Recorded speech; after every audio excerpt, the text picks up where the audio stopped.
జగన్ అంటే నరనరాన కోపం ఉన్నటువంటి వ్యక్తి సీఎం రమేష్.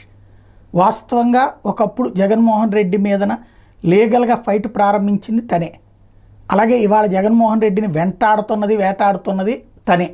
ఢిల్లీ స్థాయిలో జగన్మోహన్ రెడ్డి మీద కేసులకు సంబంధించిన వేటాడుతున్నది కూడా తనే. అట్లాంటి సీఎం రమేష్ ఎప్పుడు వెళ్ళి వైఎస్ఆర్ కాంగ్రెస్ పార్టీలో చేరిపోయాడు? ఎప్పుడు జగన్మోహన్ రెడ్డి క్లోజ్ అయిపోయాడు? ఈ మాట ఎందుకు అడగాల్సి వచ్చిందంటే, భారతీయ జనతా పార్టీ తరపున గెలిచినటువంటి ఆదినారాయణ రెడ్డి జమ్మలమడుగు ఎమ్మెల్యే ఏదైతే రిత్విక్ వాళ్ళు అంటే సీఎం రమేష్ సంస్థకి సంబంధించినటువంటి వాటిని దెబ్బగొట్టారు. జమ్మలమడుగు దగ్గర ఏదైతే అదానీ సంస్థకి సంబంధించినటువంటి ప్లాంట్ పెట్టడానికి రెడీ అవుతుంటే ఆ చదును పనులను వాటన్నిటిని చేస్తున్నట్టు జేసీబీలు వాటి మీద ధ్వంసం చేశారు అన్న అంశం ఏదైతే ఉందో అది నిన్న ఈనాడు రాసుకొచ్చింది, సాక్షి రాసుకొచ్చింది కూడా మనం మాట్లాడుకున్నాం. అయితే దానికి వివరణిస్తా వైసీపీ వాళ్ళని ఎత్తిన పెట్టుకుని సీఎం రమేష్ ఇంకోళ్ళు వస్తే మేమేమో అంగీకరించము అని చెప్పేటటువంటి పదం ఎక్కడ ఏ విధంగా కరెక్ట్ అయింది అర్థం కాలేదు. ఆయన చెప్పుకొచ్చింది ఏంటంటే అదానీ పేరు చెప్పి వైకాపా వాళ్ళు వస్తే అనుమతించేది లేదని, మళ్ళీ రౌడీ రాజ్యం నడుపుతామంటే కుదరదని బీజేపీ ఎమ్మెల్యే ఆదినారాయణ రెడ్డి హెచ్చరించారు.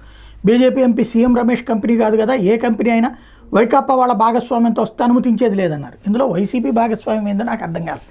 అంటే ఓ తప్పు చేసిన దాన్ని సమర్థించుకోవడానికి, ఒక రౌడీజాన్ని సమర్థించుకోవడానికి, ఒక ఫ్యాక్షనిజాన్ని సమర్థించుకోవడానికి, ఒక దౌర్జన్యాన్ని సమర్థించడానికి, చివరికి తన పార్టీకే సంబంధించినటువంటి సీనియర్ నాయకుడికి అలాగే తన పార్టీ నాయకుడికి సంబంధించినటువంటి వ్యాపారాన్ని కూడా వైసీపీకి అంటగట్టేసాడు.